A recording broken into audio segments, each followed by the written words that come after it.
유대인들이 예루살렘에서 제사장들과 레위인들을 요한에게 보내어 내가 누구냐 물을 때 요한의 증언이 이러하니라. 요한이 드러내어 말하고 숨기지 아니하니 드러내어 하는 말이 나는 그리스도가 아니라 한데 또 묻되 그러면 누구냐 내가 엘리야냐 이르되 나는 아니라 또 묻되 내가 그 선지자냐 대답하되 아니라 또 말하되 누구냐 우리를 보낸 이들에게 대답하게 하라.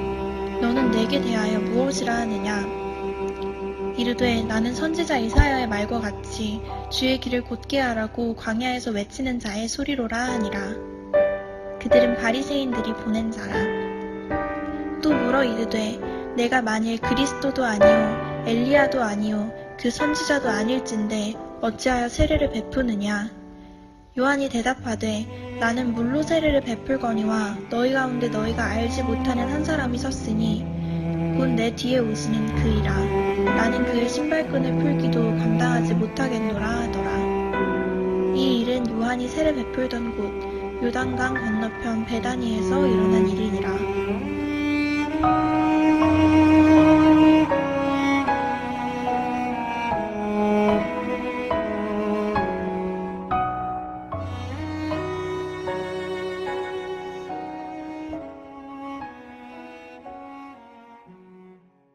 네, 좋네요. 이 자리가 좋네요. 우리 사모쌤이 또 결혼을 하고 난 다음에 이렇게 꼬마 남겨놓고 갔습니다.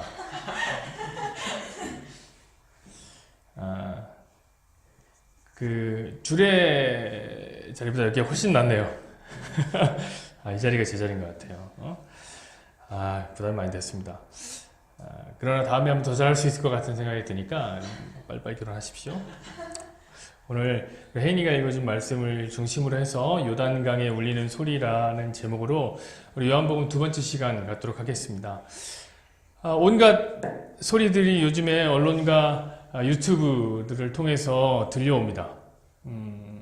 그 온갖 소리들이 제가 느끼기에는 굉장히 자극적인 소리로 남아있는 이유는 저는 이 소리들이 사람들에게, 더 많은 사람들에게 들려지게 하기 위함이다 라는 생각이 들어요. 그러니까 많이 듣게 하기 위해서 자극적인 이야기들을 하는 것이죠. 저는 그게 당연하다고 생각해요. 왜냐하면 그게 소리의 목적이기 때문에 그렇습니다.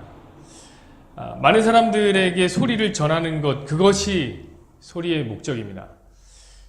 제가 요즘에 가장 감명 깊게 들은 소리는 뭐냐면 평양 능라도 경기장에서 문재인 대통령께서 연설한 소리였어요. 15만 명 앞에서.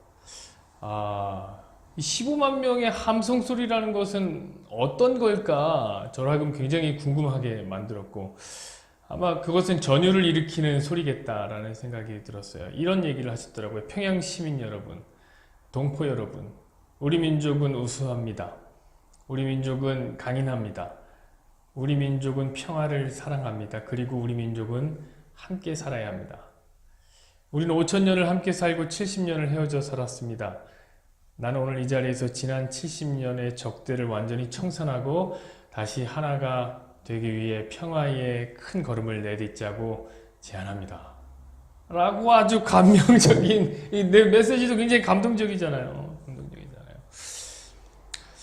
이번 주에는 이 바티칸에 있는 성 베드로 성당에서 평화를 또 연설하셨더라고요. 자, 바티칸에 있는 성 베드로 성당에서 연설을 했다. 이 말은 뭐냐면 전 세계가 듣는 설교를 했다. 연설을 했다. 라는 얘기인 것 같아요. 그런 거 보면 참 외칠만 하다. 소리 낼만 하다. 전 세계가 들을 수 있다면 이런 생각이 듭니다. 여러분, 오늘 우리가 읽은 본문은 요단강에서 외치는 세례 요한의 소리입니다. 그거에 대한 글이에요.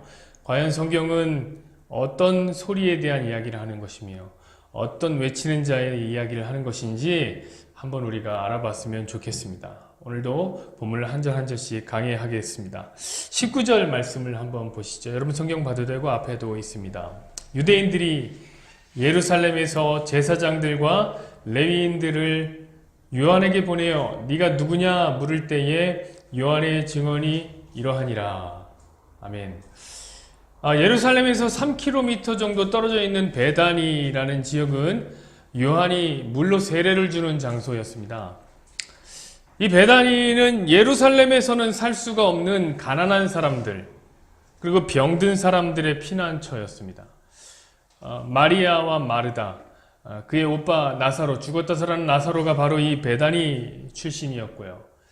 문둥병자 시몬 역시 이곳에서 살았습니다. 그 소외된 지역의 소문이 어디까지 퍼졌다고요? 예루살렘까지 퍼지기를 시작했습니다.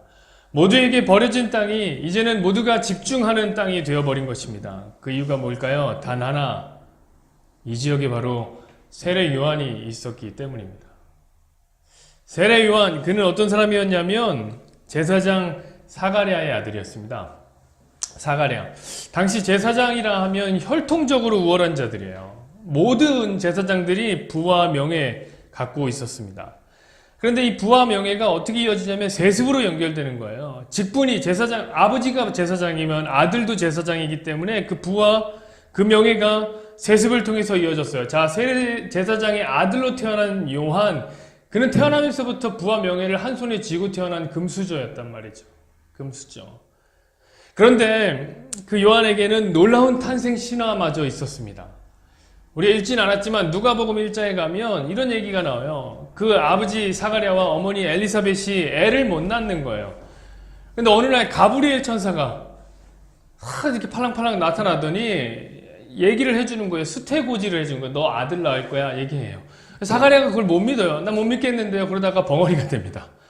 벙어리가 돼요.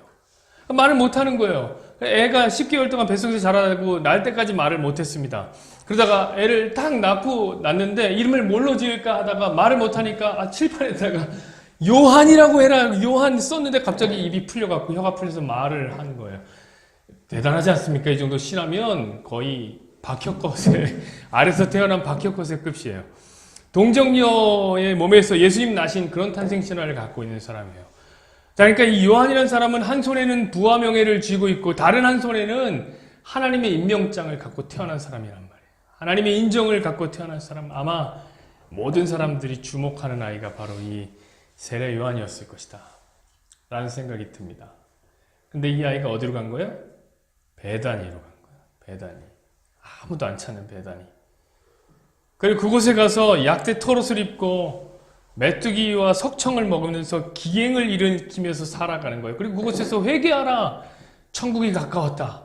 라고 회개를 가르치는 그런 소리가 되어버린 겁니다. 그러자 사람들이 그 외면받은 땅 베다니를 집중하기 시작했던 거죠. 수많은 사람들이 그 베다니를 향해서 갔단 말입니다. 그러자 그 소문들이 어디까지 펼쳐졌다고요? 예루살렘까지 퍼진 거예요. 그리고 예루살렘의 종교 지도자들은 가만히 있을 수가 없었습니다. 야, 세례 요한 그가 누구냐? 알아보기를 원했던 거죠. 그래서 세례 요한에게 오늘 보니까 제사장과 레위인들을 보냈던 겁니다. 그래 알아보기 위해서. 자, 제사장과 레위인을 보낼 정도라면은 그 사람은 어떤 사람이었냐면은 제가 생각하기엔 아마 유대의 최고기구 산헤드린 공의회가 아니었을까? 라는 생각이 들어요. 그들이 보냈어요. 그리고 물어봤습니다. 너는 누구냐? 20절이요. 한번 보시죠. 요한이 드러내어 말하고 숨기지 아니하니 드러내어 하는 말이 나는 그리스도가 아니라 한데. 요한의 답이 이랬습니다. 나는 그리스도가 아니다. 라고 말했어요. 우리 주희가 지금 아까 전에 우리 또 원혜쌤이 또 우리가 성경을 읽기 하고 있다고 하잖아요. 미워도 다시 한번이라는 아주 거대한 프로젝트를 지금 하고 있는데 주희가 거기서 물어본 게 뭐냐면 아니 누구냐고 물어봤으면 누구라고 대답하면 되지. 그렇죠? 너 누구냐고 난 누구다 이렇게 대답하면 되지. 왜 나는 그리스도가 아니다. 이게 쓸데없는 얘기를 한 건가에 대해서 물어보더라고요. 훌륭한 통찰이었습니다. 여러분 이것을 어떤 얘기라고 하냐면 봉우리를 건너는 화법이라고 해요. 봉우리를 건너가는 화법. 고수들은 이렇게 대화하는 거예요. 고수들. 예를 들면 이 하여가와 단심가 혹시 아십니까? 고려에서 조선으로 넘어가는 시기에 이제 조선의 이제 왕조가 바뀌었으니까 권력을 잡은 사람들이 고려의 이제 충신들을 데리고 와서 쓰려고 유능한 사람들을 쓰려고 했죠.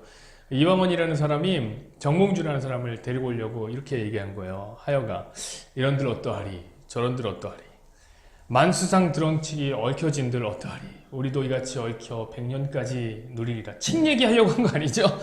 칙 얘기하려고 한 거 아니에요. 야, 이러면 어떠냐? 고려면 어떻고 조선이면 어떠냐? 우리 같이 100년 살자. 이렇게 얘기를 했던 거예요. 그러자 정몽주가 단신가로 얘기한 거죠. 이 몸이 죽고 죽어 일부역번 고쳐 죽어 백골이 진토되어 넋이라도 잃고 없고 임양한 일편단심이야 가실 줄이 있으랴. 이렇게 얘기한 거예요. 이거 보면 저 둘이 무슨 얘기를 한 건가 생각이 들지만 서로의 의중을 알기 때문에 긴 말을 짧은 말에 담아낸 거예요. 짧은 시조 안에 담아낸 거예요. 그래서 우리가 보기에는 마치 산을 오르는 모든 과정이 생략된 것 같은 거예요. 그래서 봉우리만 찍고 가는 거예요. 봉우리만 찍고 가는 듯한 대화가 느껴져요. 자, 요한은 예루살렘에서 사람들이 어떤 의도로 자기에게 이 전령들을 보냈는지 그 의도를 파악하고 있었습니다. 그래서 얘기하는 거예요. 어떤 얘기를 물어보고 있냐면 너는 탁월한 출생 선분을 갖고 있잖아. 너는 탁월한 탄생 신화를 갖고 있어. 그리고 이 광야에서도 사람들을 끌어모으는 너는 탁월한 자다. 네가 우리가 기다리던 그 메시아냐? 네가 누구냐? 라는 말 안에 그 이야기가 담겨 있는 거예요. 그래서 그가 이렇게 대답한 겁니다. 나는 그리스도가 아니다. 나는 메시아가 아니야. 나는 너희들이 기다리던 그 메시아가 아니다. 라고 하는 거예요. 그리고 이것은 너무나 당연한 말입니다. 그리고 이제 21절이 이어집니다. 또 묻되 그러면 누구냐? 네가 엘리야냐? 이르되 나는 아니라. 또 묻되 네가 그 선지자냐? 대답하되 아니라. 자, 사람들이 또 물었어요. 그럼 너 엘리야냐? 너 선지자냐? 요한은 모두 아니라고 그랬어요. 자, 요한이 그리스도가 아닌 것은 분명해요. 그런데 요건 좀 이상해요. 왜 그러냐면은 성경을 보면 요한을 엘리야와 선지자로 설명하는 구절이 있기 때문에 그렇습니다. 마태복음을 한번 보시죠. 마태복음 11장 13절 14절 보세요. 모든 선지자와 및 율법에 예언한 것이 요한까지니 모든 선지자가 안에 요한이 들어있는 거예요. 그렇죠? 만일 너희가 즐겨받을진데 오리라 한 엘리야가 곧 이 사람이라. 지금 요한을 얘기하는 거예요. 요한. 자, 그러면 왜 요한은 자신이 엘리야도 아니고 선지자도 아니라고 했을까요? 성경은 그가 엘리야의 선지자다라고 얘기를 했는데 왜 그런 걸까요? 오해의 소지가 있기 때문에 그래요. 오해의 소지가. 이 구약에 보면 메시아에 대한 예언을 선지자로 기록된 구절이 있습니다. 우리 신명기 18장 15절을 볼까요? 이렇게 써 있어요. 내 하나님 여호와께서 너희 가운데 내 형제 중에서 너를 위하여 나와 같은 선지자 하나를 일으키리니 너희는 그의 말을 들을지니라. 이게 제 메시아가 오실 것을 선지자의 비견에서 얘기한 겁니다. 자, 이스라엘은 이 구절을 통해서 메시아 사상을 확산해 나가기를 시작했어요. 야, 선지자가 오신대. 선지자가 온대. 라는 얘기를 했던 거죠. 그리고 진짜 선지자가 왔습니다. 어떤 선지자가 왔냐면 엘리야 선지자가 와버렸어요. 엘리야는 열왕기에 나오는 선지자니까 지금 신명기고 열왕기에 나오는 거예요. 선지자가 와버린 거예요. 그리고 어떤 일을 하냐면 이 엘리야가 하늘에서 불을 막 떨어뜨려 버리는 거예요. 그래서 바알과 아세라 선지자 850대 1의 전투에서 그들을 다 죽이는 놀라운 힘을 발휘했습니다. 엘리야 선지자가 마음먹으면 비를 그치게도 했고 엘리야 선지자가 마음먹으면 비를 쏟기도 하는 기적을 보여줬어요. 근데 그 엘리야가 어떻게 됩니까? 죽었습니까? 안 죽었어요. 승천했단 말이에요. 엘리야가. 그리고 이제 그 엘리야를 다시 보내주겠다는 약속을 말라기에 와서 또 한단 말이에요. 말라기 4장 5절을 보시죠. 보라, 여호와의 크고 두려운 날이 이르기 전에 내가 선지자 엘리야를 너희에게 보내리니 이렇게 얘기하죠. 자, 그러니까 이제 이스라엘의 메시아관이 완전히 왜곡되기 시작했던 거예요. 엘리야 같은 이 힘이 있는 선지자가 다시 와서 자신들을 압제하는 이 로마에게 이 불말과 불병거를 갖고 와서 다 쓸어버리겠구나. 이런 생각을 갖고 있었던 거예요. 잃어버린 다윗 왕국을 회복할 그 능력의 메시아, 그들이 기다렸던 겁니다. 힘을 가진 메시아가 와서 정치적으로, 사회적으로, 군사적으로 이스라엘을 구원할 것이다 생각했던 거예요. 그래서 요한은 자신은 그런 일이 하는 사람이 아니다 라고 말하기 위해서 나는 엘리야도 아니고 선지자도 아니다. 니들이 기다리던 그 엘리야도 아니고 그 선지자도 아니다 라고 했던 거예요. 그것은 성경이 얘기하는 엘리야도 아니고 선지자도 아닙니다. 성경이 말하는 엘리야 선지자는 이런 사람이에요. 말라기서 4장 6절, 우리가 4장 5절을 봤지만 다음 절 뭐라고 써있냐면 이렇게 써있어요. 그가 아버지의 마음을 자녀에게로 돌이키게 하고 자녀의 마음을 그들의 아버지에게로 돌이키게 하리니 돌이키지 아니하면 두렵건대 내가 와서 저주로 그 땅을 칠까 하노라 하시니라. 자, 아버지의 마음을 자녀의 마음을 아비에게 돌이키는 것이 누가 하는 일이라고요? 선지자 엘리야가 다시 와서 하는 일이라고요. 아버지 되신 하나님 아버지의 마음을 우리의 마음을 하나님에게 연결되게 하는 것, 이것이 선지자 엘리야가 할 일이에요. 그 요한은 이 역할을 하기 위해서 뭘 했습니까? 회개의 세례를 줬던 거예요. 회개하라. 하나님과 하나가 되어라. 이 얘기를 하는 거죠. 그 사역을 감당했습니다. 22절을 보시죠. 이렇게 얘기해. 또 말하되 누구냐? 우리를 보낸 이들에게 대답하게 하라. 너는 내게 대하여 무엇이라 하느냐? 엘리야가 아니고 요한은 온통 부정적인 얘기만 했습니다. 나는 엘리야도 아니고 선지자도 아니다. 이렇게 부정적인 얘기만 하자. 그런 부정적인 답을 들은 이 전령들이 안달이 났습니다. 야, 나 높은 사람이 날 보내갖고 너가 누군지를 알아보라고 나 왔는데 온통 아니라고만 하면 어떡하냐. 너가 누군지 좀 알려줘라. 내가 너무 곤란하잖니. 좀 알려줘라. 이렇게 얘기한 거예요. 저는 22절을 읽으면서 이런 생각을 했어요. 느껴지는 게 있습니다. 성도들이 전도를 할 때 보면 긍정의 복음을 전하지 않으면 사람들이 잘 듣지 않을 거라고 생각해요. 내가 예수님을 만나고 사장이 되고 내가 예수님을 만나고 얼마나 잘 나가고 내가 하나님의 말씀을 어떻게 듣고 있고 하나님에게 어떻게 역사하고 있는가, 이런 긍정의 메시지를 안 하면 사람들이 안 들을 것 같아요. 그래야, 그런 얘기를 해야 자기 말을 듣고 복음도 흘러갈 것이다 라는 생각을 합니다. 마치 낙수효과처럼 내가 높은 자리에 올라가 있어야지 복음이 흐를 것이다 라는 착각을 해요. 저는 오늘 본문을 보면서 그게 아니라는 것을 확실하게 알았어요. 요한처럼 자기를 부인해도 나 아니야, 나는 그런 능력의 사람이 아니야 라고 말해도 우리 복음은 여전히 사람들로 하여금 듣고 싶은 이야기라는 사실을 저는 깨닫습니다. 23절 보시죠. 이르되 나는 선지자 이사야의 말과 같이 주의 길을 곧게 하라고 광야에서 외치는 자의 소리라 하니라. 요한의 대답을 보십시오. 이것은 이사야 40장 3절에 나오는 말씀이에요. 이사야 40장 3절 보시죠. 외치는 자의 소리요. 이르되 너희는 광야에서 여호와의 길을 예비하라. 사막에서 우리 하나님의 대로를 평탄하게 하라. 이것이 선지자다. 이것이 선지자들이다. 선지자들은 광야에서 여호와의 길을 예비하는 소리다 라고 얘기하는 겁니다. 이스라엘은 선지자가 나타나면 세상을 부술 강력한 힘을 가지고 체제를 전복하고 그리스도의 나라를 회복시킬 준비를 한다고 생각했어요. 그러나 요한은 그것이 아님을 얘기하는 거예요. 그거 아니야. 그래서 자기는 엘리야도 아니고 선지자도 아니야 라고 한 거예요. 자신은 그런 힘을 가진 선지자가 아니다. 나는 오히려 광야에서 외치는 소리다. 나는 오히려 예수님의 길을 예비하는 엘리야다 라고 얘기하는 거예요. 여러분, 광야에서 외치는 소리가 어떤 소리입니까 도대체? 그건 아무도 안 듣는 소리예요. 그렇지 않겠습니까? 생각해 보십시오, 여러분. 목적 없이 막 질러대는 소리 막 있잖아요. 막 진짜 막 이상한 애들 막 이렇게 소리 지르는 소리가 아니라면 왜 사람들이 소리를 지르냐고요? 왜 사람들이 소리를 냅니까? 여러분, 저 시청이나 광화문 쪽에 한번 가보십시오. 대학로나 법원 앞에 한번 가보십시오. 거기 가면 소리를 지르는 사람들이 있어요. 그 사람들은 왜 소리를 지른 겁니까? 들어달라고. 들어달라고 시위하는 거예요. 내 얘기 좀 들어달라고. 그러면 광야에서는 소리를 지르면 안 돼요. 왜죠? 광야에는 아무도 없으니까.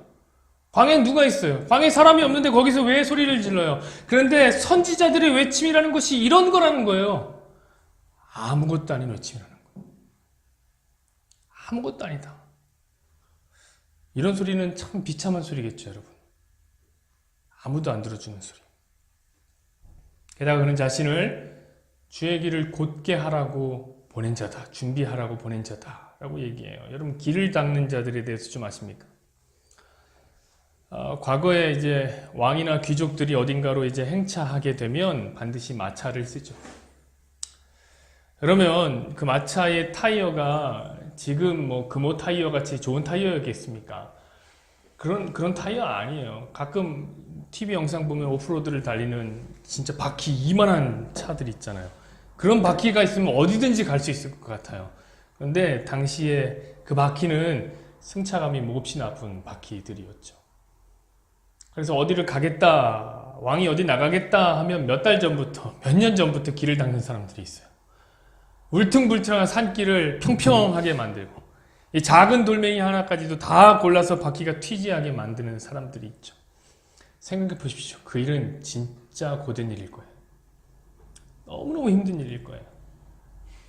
그렇게 어려운 일을 했는데 여러분 중에 누구 한 분이라도 그 길을 닦는 사람들의 이름을 아는 사람이 있습니까? 나 길을 닦는 사람들이 김 누구누구 씨를 알고 있는데요. 이런 분이 있으세요? 아무도 몰라요. 몇 달을, 몇 년을 길을 닦았지만 아무도 기억해 주질 않아요. 심지어 자기가 닦은 길로 갈 수도 없어요. 왜 그러죠? 그 길은 왕의 길이니까. 아무도 못 가요. 근데 오늘 요한이 자신을 그런 자에 비교하고 있는 거예요. 아무것도. 24절 보시죠. 그들은 바리새인들이 보낸 자라. 25절 또 보시죠. 또 물어 이르되 네가 만일 그리스도도 아니요 엘리야도 아니요 그 선지자도 아닐진데 어찌하여 세례를 베푸느냐. 요한이 자신을 낮추기 시작하자 바리새인들은 대번에 이렇게 대답합니다. 바리새인들이 보낸 자들이 얘기해요. 아니 왜 그리스도도 아니고 엘리야도 아니고 선지자도 아닌데 세례를 베푸는가? 그렇습니다, 여러분. 이것이 이 세상 논리예요. 자격을 갖춘 자가 말하라. 자격을 갖춘 자만이 할 수 있다.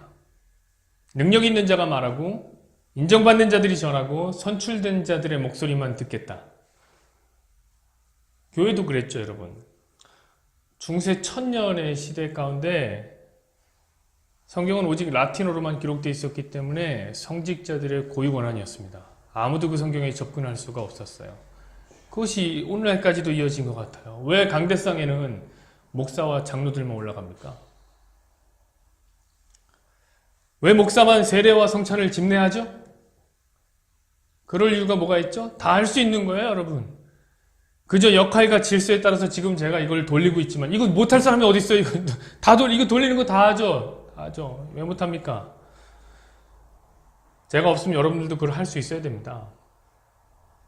우리 교회에서는 주성이가 가장 막내죠? 막내 같지 않은 놈인데 저놈이. 저는 주성의 이야기가 들리는 교회가 가장 좋은 교회라고 생각합니다. 많이 좀 말해라. 26절, 27절 보시죠. 요한이 대답하되 나는 물로 세례를 베풀거니와 너희 가운데 너희가 알지 못하는 한 사람이 있었으니 곧 내 뒤에 오시는 그니라. 나는 그의 신발끈을 풀기도 감당하지 못하겠노라 하더라. 보십시오. 왜 세례를 주냐? 네가 그리스도도 아니고 엘리야도 아니고 선지자도 아닌데 라는 질문에 그는 예수님을 말합니다. 예수님. 그의 크심을 말해요. 예수님의 위대하심을 말해요. 자기는 예수님의 신발끈조차도 풀기가 어려울 만큼 난 아무것도 아니다. 나라는 존재는 먼지다. 우리 원희쌤이 늘 얘기하듯이 나라는 존재는 쓰레기다. 난 nothingness다. 마르는 풀이요. 나는 아침에 없어지는 안개와 같은 자다. 라고 얘기하는 거예요. 그리고 그 질문에 대한 대답은 요한복음 1장 31절에 나옵니다. 넘겨줘 볼래? 나도 그를 알지 못하였으나 내가 와서 물로 세례를 베푸는 것은 그를 이스라엘에 나타내려 함이라 하니라. 왜 세례를 베푼다고요? 예수님을 나타내기 위해서 물로 세례를 준다라는 얘기예요. 여러분 여기서 이 세례라는 말은 요한의 고백과 정확하게 하나가 됩니다. 요한의 고백이 뭐예요? 나 아무것도 아니야. 나 먼지야. 나 광야에 외치는 소리야. 세례가 뭔지 아세요, 여러분? 옛사람을 죽이는 거예요. 나라는 사람을 죽이는 거. 물에 콕 들어가면서 죽이는 거예요. 그리고 예수 안에 있는 새 사람이 사는 거죠. 나 죽고 예수 사는 게 세례란 말이에요. 죽어야 사는 것을 나타내는 거예요. 그래서 요한은 광야에 외치는 소리가 되어야만 합니다. 광야에 외치는 소리는 그냥 죽은 거예요. 길을 닦는 자가 되어야만 합니다. 그것은 자기를 부인하는 일이죠. 여러분, 광야에 외치는 소리가 되고 길을 닦는 자가 무슨 자격이 필요해요? 그런 게. 거기에 웬 자격이 필요해요? 어차피 전능하시고 위대하신 예수님 앞에 서면 우리 모두가 다 그분의 신발끈이나 제대로 풀 수 있는 자가 있겠습니까? 어차피 서로 다 못 풀 건데 뭐 자격을 따져요? 그 앞에 서서 나는 신발끈 3개는 푼다 이런 얘기를 뭐하러 해요? 거기서 나는 리본은 풀 수 있어 이런 얘기를 뭐하러 하냐고요? 어차피 다 못하는데 그런 신발끈을 풀지 못하는 자이기 때문에 우리가 예수님을 전할 수 있는 거예요. 사실 내가 작기 때문에 예수님의 강함이 전해지는 거예요. 한번 생각해 보십시오. 앞에서 있는 제가 공부를 진짜 많이 하고 세상 이치를 다 깨달아 여러분들에게 전한다면, 예수님을 전한다면 여러분이 믿는 예수님은 복음이 전하는 그 예수님을 얘기하는 거 받아들이는 거예요? 아니면 제 얘기를 받아들이는 거예요? 제가 신뢰할 만하니까 저를 듣는 거예요? 아니면 복음 자체를 믿고 있는 거예요? 모를 거예요. 모를 거예요. 생각해보십시오. 오늘 만약에 우리 시대에 북한과 통일이 딱 된다고 생각해 보세요. 그럼 아마 대통령은 최고의 찬사를 받을 겁니다. 왜? 열심히 지금 하고 있잖아요. 힘을 갖고 있는 대통령이 통일하겠다고 열심히 하고 있잖아요. 최고의 중재자다. 평화의 수호자다. 노벨 평화상도 받겠죠? 왜죠? 그거는 대통령이 힘을 갖고 그 힘으로 평화를 이루었기 때문에 그런 거예요. 그럼 평화는 힘 있는 자들이 만들어가는 겁니다. 그러나 복음은 다릅니다. 복음은 완전히 달라요. 평화는 살아있는 것이 아니지만 복음은 살아있습니다. 복음은 살아서 복음 자체가 왕성한 힘으로 전달되고 있습니다. 그러므로 광야에 외치는 소리가 전하는데, 광야에 외치는 소리가 전하는데 복음이 전달돼 봐야 그럼 어떤 평가가 주어지겠습니까? 야, 소리가 대단한데? 라는 평가가 주어지겠습니까? 아니에요. 복음 자체의 능력을 찬양하게 만드는 거예요. 신발끈도 못 풀 자가 전하는데 전화해진다. 그럼 그 낮은 자가 대단한데? 라고 얘기하겠습니까? 아니죠. 살아계신 예수님이 스스로 전해진 것이겠죠. 전해진 것이겠죠. 사도 바울을 보십시오. 그럼 그는 말이 능한 사람이 아니었어요. 사람들이 그가 말하면 잘 못 알아들었다고 성경에 기록되어 있어요. 말 더듬는 이렇게 하는 듯이 말을 잘 못했던 사람이에요. 그런데 그는 최고의 복음 전도자가 되지 않았습니까? 왜 그런 거예요? 복음 자체가 살아있기 때문에 그런 거예요. 여러분, 그는 헬라의 철학을 갖고 있었고 히브리의 신학을 갖고 있었지만 자기가 갖고 있었던 모든 지식은 배설물로 여겨버렸습니다. 그리고 자기가 알고 있는 가장 미련한 지식인 십자가 복음만을 전했어요. 근데도 복음이 전파됐어요. 그럼 뭡니까? 복음 자체에 힘이 있는 거죠. 여러분, 이런 말이 있습니다. 동시에 그리스도의 증인과 자기 자신의 증인이 될 수 있는 사람은 없다.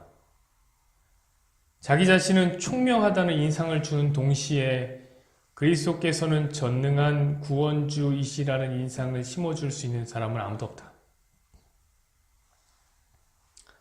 그럼 저는 제가 유명하지 못한 대학에 나온 것을 굉장히 수치스럽게 생각했습니다.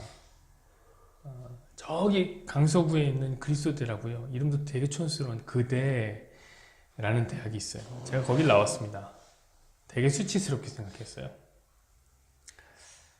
저는 다른 성공하신 목사님들처럼 미국 유학을 갔다 오지 못해서 제가 청빙을 못 받는다고 생각했어요. 되게 성공한 목사님들은 미국 유학 한번 딱 갔다 오고 영어도 되고 그래서 좋은 교회에 청빙되거든요.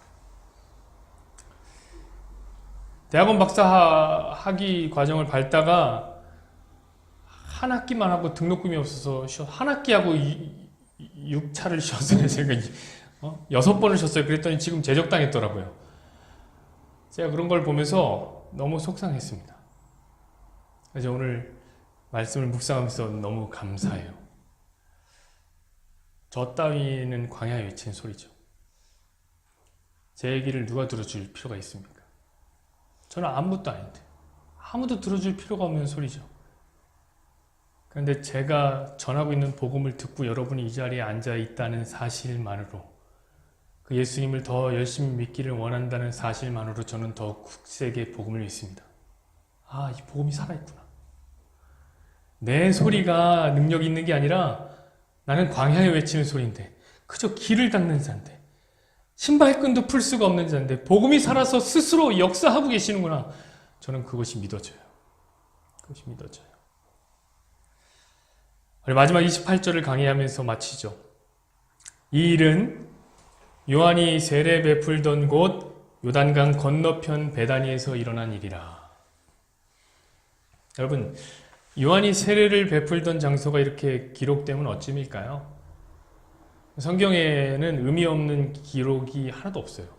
의미 없이 기록된 구절 하나도 없습니다. 이 요단강이라는 강은 정말 아무짝에도 쓸모가 없는 강입니다.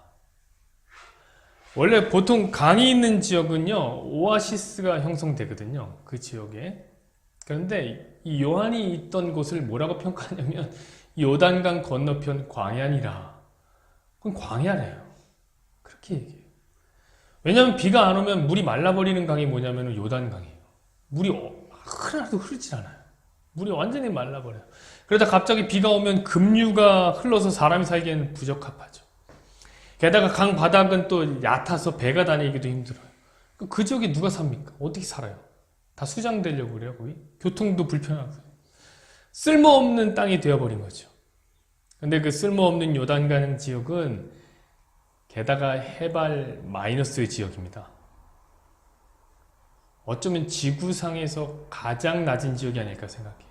바다보다도 낮은 지역이에요. 바다보다도. 여러분, 그 낮은 지역에서, 그 가장 낮은 자리에서 자신을 낮추는 요한의 소리, 의미 있지 않나요? 저는 이게 성경이 진짜 멋있는 점인 것 같아요. 쓸모없는 강, 쓸모없는 광야, 거기에 쓸모없는 소리. 여러분, 이 세상은 쓸모 있고 싶고요. 많은 사람에게 들리는 소리가 되고 싶습니다. 그래서 만약 자신이 쓸모없는 자라는 사실이 밝혀지면 속상하고 가슴 아프고 그래 다시 올라가려고 애를 쓰지만 우리 성도는 아닙니다. 요한이 우리 성도의 대표가 아닙니까? 요한, 그 이름의 뜻이 하나님의 사랑을 받는 자. 우리예요, 우리 얘기예요. 우리는 조금 쓸모없는 자가 돼도 돼요. 아니, 그냥 그 정도의 쓸모없는 자가 돼도 돼에서 머무는 게 아니라 더 낮은 자리로 가야 돼요. 더 낮은 자리. 요단강까지 가야 돼요. 요단강이 있는 자리까지. 그래서 우리 소리가 광야에 외치는 소리가 될지라도 괜찮아요. 왜냐하면 이 복음은 살아있기 때문에. 스스로 힘이 있어 반드시 전해질 것이기 때문입니다. 그때 알게 되는 거예요. 야, 복음 진짜 살아있구나. 저는 여러분이 있는 자리에서 여러분의 소리가 요단강에 울리는 소리가 되기를 축원합니다. 내 마음속 전부를 다하시는 주님, 나 당신께 숨길 것 하나 없네. 주 보좌 앞에 나아가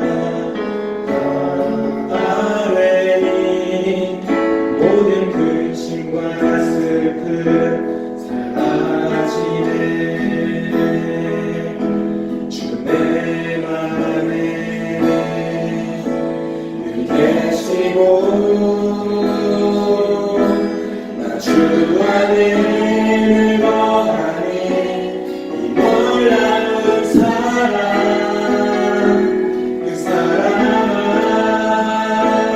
앞에 나아가 목소리 높여 찬양 드리네.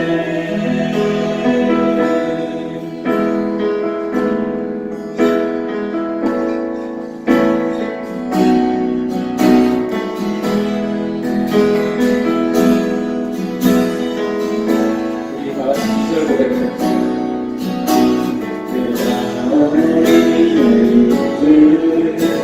주 함께 하시니 내가 서 있는 이곳 바로 천국.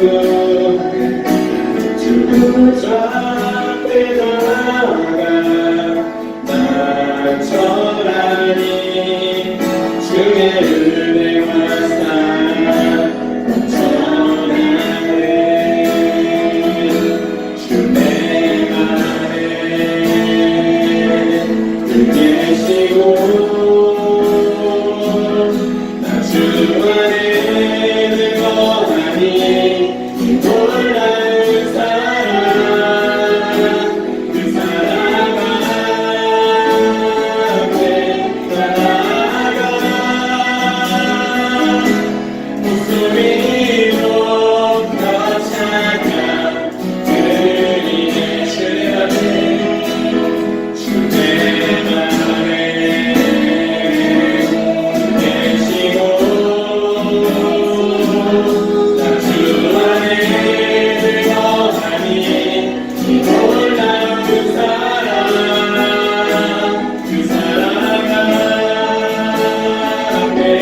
나아가 목소리 높여 찬양 드리네 주의 맘에 늘 계시고 나 주 안에 늘 거하니 이 놀라운 사랑 그 사랑 앞에 나 나아가 목소리 높여 찬양 드리네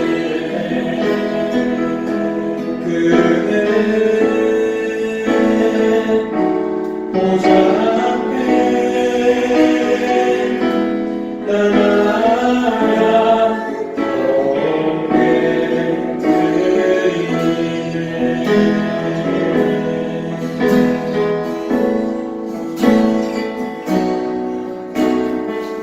주님 앞에 우리를 쓰실 때